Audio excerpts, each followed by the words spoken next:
Section 2.5, linear functions. So at this point in the book, the author wants us to solve each linear equation for y and solve for x. And then once we know the value for x, we can figure out what y is equal to by using substitution. Okay, and what you're ending up with here would be the x coordinate and the y coordinate of the point of intersection between the two lines. Okay, so we're going to look at two different examples. We're going to look at the first example, this first system of linear equations, that's what this is called, the way the author wants us to look at it at this point in the text. The second example we're going to look at a little bit different. We're going to look at a little bit differently based on really matrices, which is going to be our topic of discussion in chapter 5. So anywho, in number 1, we want to try to isolate y. And you can see in this example, it's already almost in that form anyway. I mean, the first one is in that form, y equals mx plus b. And the second one's almost in that form. It's the opposite of y equals this. So all we have to do is multiply both sides of this equation by a -1. And now we have both equations in y equals mx plus b form.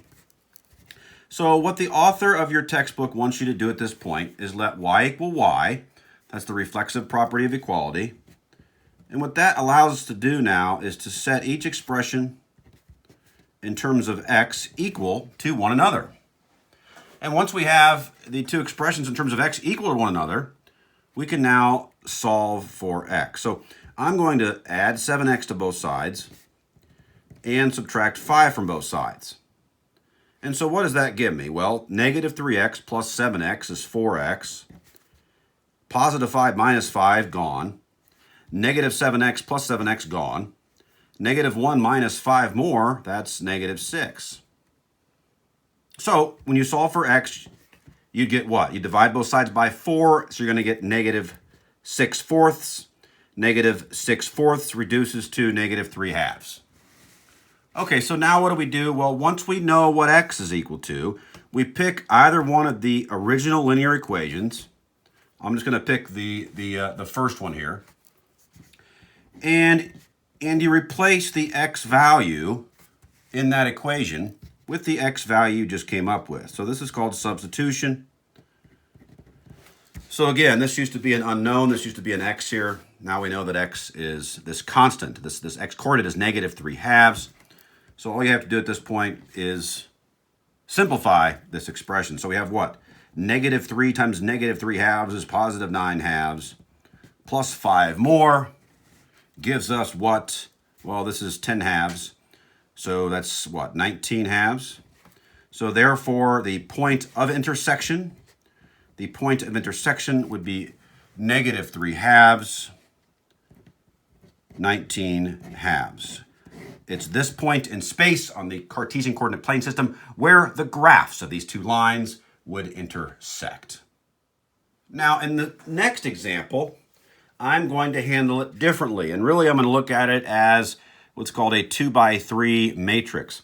I know we haven't gotten to matrices yet. Again, we'll get to those in chapter 5. But you may have already seen this technique used before anyway, back in high school. So what I'm going to do is look at this as a linear combination.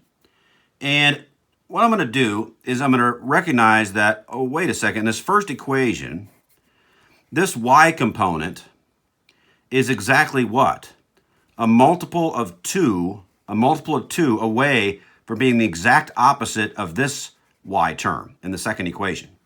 So what we can do here is we can always use the multiplication property of equality. And we're allowed to multiply any equation by both sides of any equation by the same exact thing. And that's what we're doing here. And this, again, is the multiplication property of equality. I'm simply multiplying both sides of this equation by 2. And what does this yield then? This yields 4x. I'm distributing the 2 through here. And then what? Minus 6y equals 12.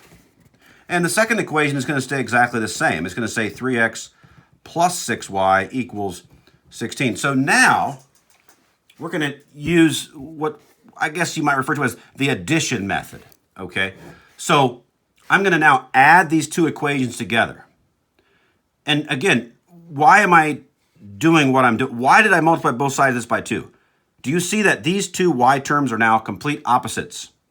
So therefore, when you add them together, what are you going to get? You're going to get a 7x equals, well, this is gone, equals what? Equals 28.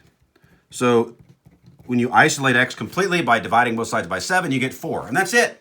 That's the x coordinate. It's 4. All right, so this is another technique you can use versus the one that your author wants you to use at this point in the textbook. I don't care which way you do this. Just be able to show your work and come up with the point of intersection between the graphs of these two lines. All right, once we know what x is equal to, we can just pick either one of these equations. Let's just pick the second one. Doesn't make much difference. And you're going to replace the x value with the x value you just came up with. All right, we're doing this so that we can solve for y. So what do we get? We get 12 plus 6y equals 16. Then we're going to subtract 12 from both sides and get 6y equals what? 16 minus 12 is what? 4. And we divide both sides by 6, giving us 4 over 6. 4 over 6 reduces to 2/3. So therefore, these two graphs of these two lines would intersect at this ordered pair 4 2/3. So it's just another option you have if you want to use it. I don't care, again, which method you choose. Just be able to come up with the point of intersection between the graphs of two lines and show your work. The next thing in section 2.5 is the concept of simple linear depreciation. Now, in the real world, you're not going to see linear depreciation, okay? It's going to be some sort of exponential depreciation. But anyway, I mean, we can still approximate something based upon this information. So we know this already. We know y is equal to mx plus b. But we could also think of this now as specifically the value of something as a function of time. So v of t is equal to what? The rate of depreciation times time plus the purchase price. And so, you know, look at this information here. I just spelled it out for you, how to come up with the slope and how to come up with the y-intercept based on some given information. So you can pause this if you want, just so you can have it for reference or just so you can write it down.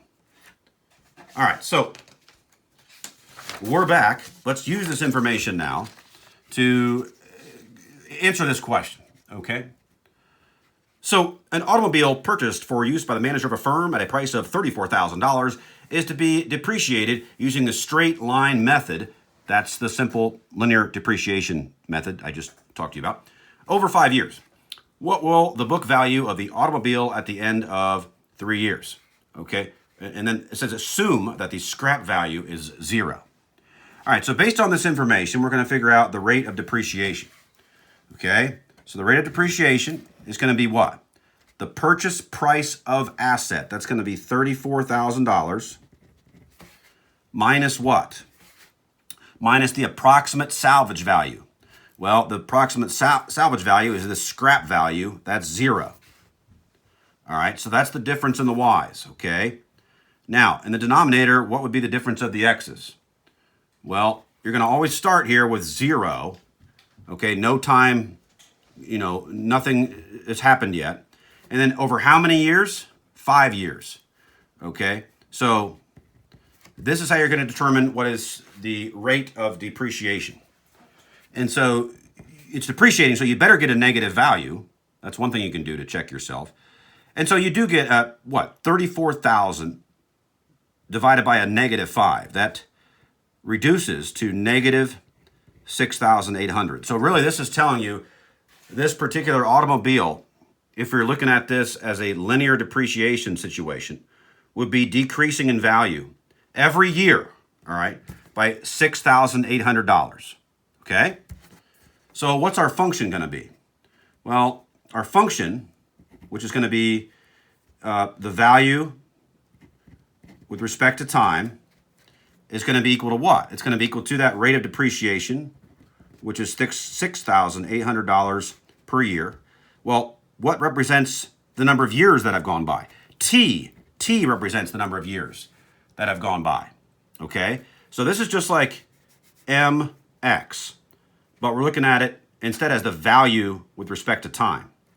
So it's, again, it's really the same thing. It just looks different. All right, our y-intercept is the purchase price or the original value. And that's going to be $34,000. Okay? So there's our function. And then if we want to know what the book value of the automobile will be at the end of 3 years, we just do V of 3. So wherever you see a T now, you're going to replace it with a 3. And you just simplify this expression. So the value at the end of 3 years of this automobile would be what? It would be, if you multiply this together and then add 34 grand to it, I believe you get $13,600. So this is how much that car would be worth after 3 years. Basic, simple, linear depreciation.